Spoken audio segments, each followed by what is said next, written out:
Hi guys, in this video we're going to proceed with the next part of solving the system of linear equations. Right?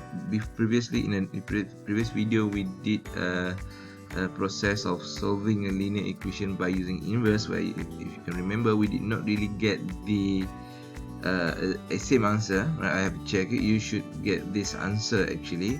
Okay, that is, how can I say this, one of the significant weakness of solving the problem using this way, right? Because when you need to be really be careful in doing the calculation using the inverse metric, right, in solving the linear equations, right? Because if you make a mistake in one step, right, and you need to actually later go back, right, you need to later go back and see where that actually wrong, okay, which is actually quite a tedious part. Just imagine that you have 6 to 7 steps. You need to go one by one. For one step you have several rows that need to be looked at, or maybe several columns. So that is not really a weakness of that system. That is our weakness, because we are unable to really calculate it, right? So when you do this, please don't do it in your head. Always write it down, the calculation part, so that you will not make any mistake, right? Just one simple mistake, such as a negative, the negative value that you make it as a positive will change everything. Okay, so that is a little bit of advice on doing that kind of calculation. Okay, and we're not going to stop there. Okay, the next way to solve the system of linear equation, which is quite similar to inverse metric, right? For inverse metric, we use identity metric as a guideline for us to solve the system.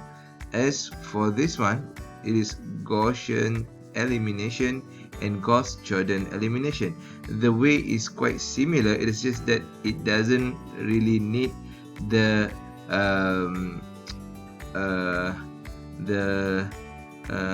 identity metric as a guideline, right? It doesn't really need identity metric as a guideline on the right hand side. In fact, we will just change the linear equation form here into metric like this, where the all the elements in the x will become the element on this side of matrix. As for this side, this is the dependent variable, which is the b here.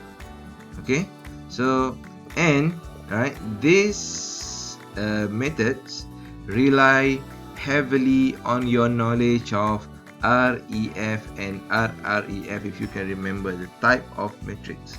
Okay, if you don't remember it, please go back and revise what is REF, what is RREF, right? Echelon form. Remember the stairs, echelon form. Okay, so let's see again. As you can see here, the way they solve it, the way they solve the equation is actually similar to what we did in solving the equation using using inverse, but they did not use the identity. Alright, they did not really use an identity on the right hand side as a guideline. In fact, they just change it like this. Alright, so this is Gauss-Jordan elimination. The difference between the two, Gaussian and Gauss-Jordan, for Gaussian elimination, the solution will involve two processes. The first process will be the process of changing the metric into the form of REF, right? So this is the form of REF. Okay, we have the echelon like this. So basically that is Gaussian elimination. As for Gauss-Jordan, still in Gaussian, Right, the next step after this is to change it back in a form of linear equation.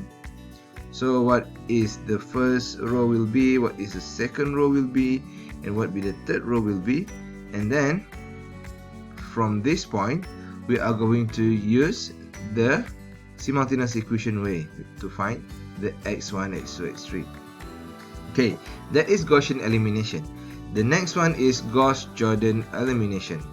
For Gauss-Jordan elimination, it is similar, but the only difference is that instead of stopping at REF, they will proceed until REF.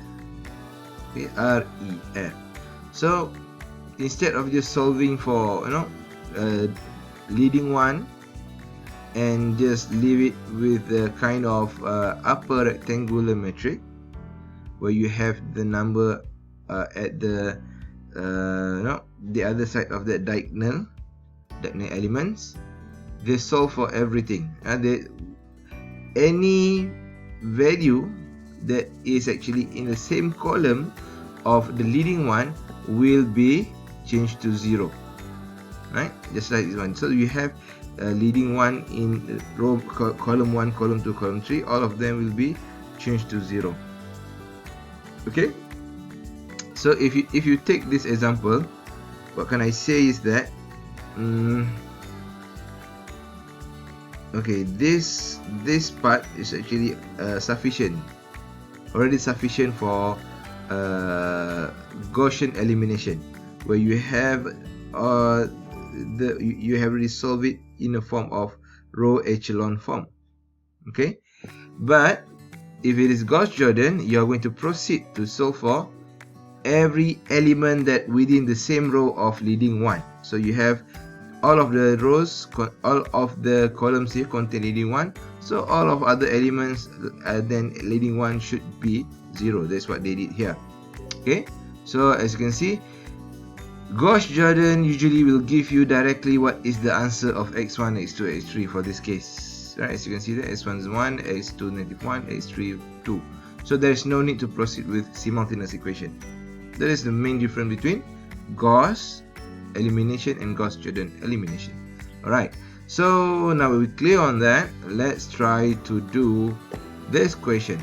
Let's just choose one. Which one? Let's try question number 2. Hopefully we're going to be able to get it right. Right, so let me input it in a form of matrix. Alright, now I have with me here the matrix for question number 2. Okay, let's try to do that, and they want us to solve it using Gauss elimination and Gauss-Jordan elimination. Alright, so let's go for Gaussian elimination first. Again, right, we need to change this in the form of REF, right? So basically we need to change this to leading one, and we need to change all of the lower part of the leading one here to 0. So let's change this to 1 first, which is by multiplying with 1/2. Okay, this is what going to happen. We have changed it 1/2 times R1, so it changed until all the way until the end, right? Until the end. So next we are going to change this into 0. So simply minus R2 with R1. Okay, I have changed all of the first column here into 0 by doing these operations, and it seems that it also changed this one to 0. So the next part will be changing this to 1. Right, we just want the REF, right? So don't need to bother the other side. So 1. Alright, just a bit of tips. When you encounter with this kind of fraction and you want to change it into 1, like this one, you will just need to multiply with the a fraction that is the other way around. So this is 2/7 multiply with this is 7/2 multiply with 2/7.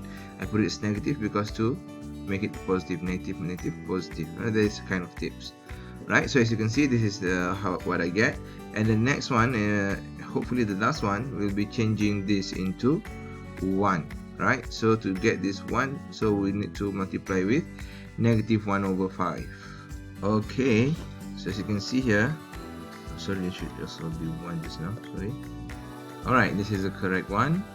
So as you can see, I already changed this form into the REF form, where you have the all leading one, and then this kind of echelon form. Okay, so this is sufficient for Gaussian elimination. So the next part will be changing it back into an equation so that we can solve it using simultaneous equation. Okay, so this is the equation after we change it from metric form into this. So it is x1 plus 1 over 2 x2 plus x3 equal to 4. X1 is 0, so there's no x1. So x2 minus 4 over 7 x3 equal to 16 over 7, and x3 equal to 3. So the next thing to do is just to solve it using simultaneous equation. So however, we already have x3 here, we can just substitute it and try to solve everything. Okay, so let's do that. Okay, so this is how we solve it. Just substitute 3 into equation number 2, and we'll get x2 equal to 4, and after that substitute both x2 and x3 into number 1, it will give you x1. So this is by using Gaussian elimination, right? Now if the question wants you to solve it by using Gauss-Jordan, right, what you need to do is just to proceed from this point. You need to do from the start, right? Just proceed from this point, and you should end up with the same answer, x1, x2, x3. So let us try to do that. Let me proceed with this calculation until the end using Gauss-Jordan way. Okay, so meaning that at the end we don't really need to solve the xy in the one x1, x2, x3 using simultaneous equation, because everything will be obtained through matrix. Okay, this is it, guys. This is what will happen when I proceed with the Gauss-Jordan elimination. Okay, previously